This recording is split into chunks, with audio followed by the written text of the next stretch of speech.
ఏదో మాట్లాడుతూ చూస్తూ వస్తా ఉన్నది వెనకటినే వచ్చేసి అదే అబ్బా బెడ్ అది నేను కాబట్టి తగలపోయినాడు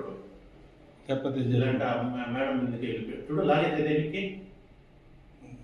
గట్టిగా ఏదో పట్టుకుంటేసినాడు జుట్టు ఒక కోటు మన ఫ్యాంట్ ఊడిపోయింది అది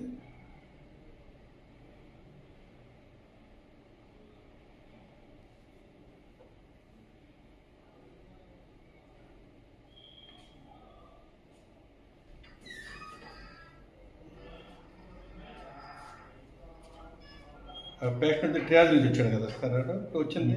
ట్రయాజ్ నుంచి వచ్చాడు. ఎవరు వాళ్ళు అటెండ్ ఎవరు లేదు అప్పుడు